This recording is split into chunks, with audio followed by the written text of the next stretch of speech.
ஹிந்தி மொழியை திமுக எதிர்க்கவில்லை என்றும் ஹிந்தி திணிப்பை மட்டுமே எதிர்ப்பதாகவும் திமுக செயல் தலைவர் ஸ்டாலின் விளக்கம் அளித்தார்.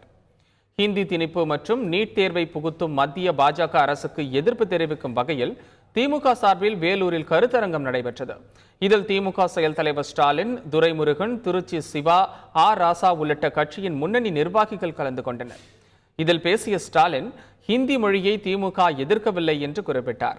இதேபோல் நீட் தேர்விலிருந்து தமிழகத்திற்கு விலக்கு அளிக்குமாறு மத்திய அரசை மாநில அரசு சரியான முறையில் நிர்பந்திக்கவில்லை என்றும் அவர் குற்றம் சாட்டினார்.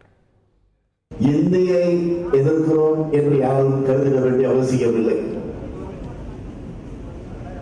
திணிக்கப்படக்கூடிய இந்தியை எதிர்க்கிறோம். நம்முடைய தாய்மொழியாக இருக்கக்கூடிய நம்முடைய அன்னை தமிழ் மொழிக்கு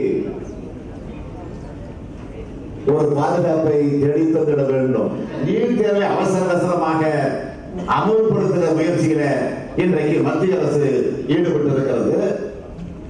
ஆக மாணவர்களுக்கு இது பெரிய பாதிப்பை ஏற்படுத்தும் என்று நீதிமன்றம் கருதுகிறது.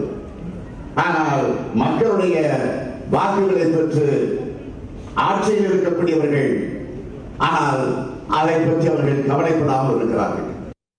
இதே கருத்தரங்கில் பேசிய திமுக தலைமை நிலைய முதன்மை செயலாளர் துரைமுருகன் ஆளுங்கட்சி மட்டுமின்றி மற்ற கட்சிகளையும் விமர்சித்தார்.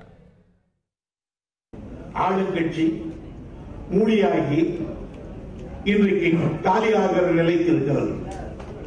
வேறு கட்சிகளோ நாலுரணியோ நாலாதிக்கத்தில் இருக்கிறது. இந்த நாலுரணியை சொன்னவரோ புழலில் இருந்து கொண்டிருக்கிறார். கேப்டனாக இருந்தவர் கடப்படகு முடிவு போயிருக்கிறது. இன்றைக்கு ஒட்டுமொத்த இந்த தமிழ்நாட்டில் அது விலைவாசி போராட்டமானாலும், விவசாயிகள் போராட்டமானாலும், வேறு எந்த போராட்டமானாலும் இன்றைக்கு ஓங்கி குரல் கொடுக்கக்கூடிய ஒரே ஒரு தலைவர் நம்முடைய தளபதி. இன்னும் கொஞ்சம் உடல் கலத்து தலை வழுக்கையாக இருந்தால் அவரை கலைஞராகவே நான் பார்ப்பேன்.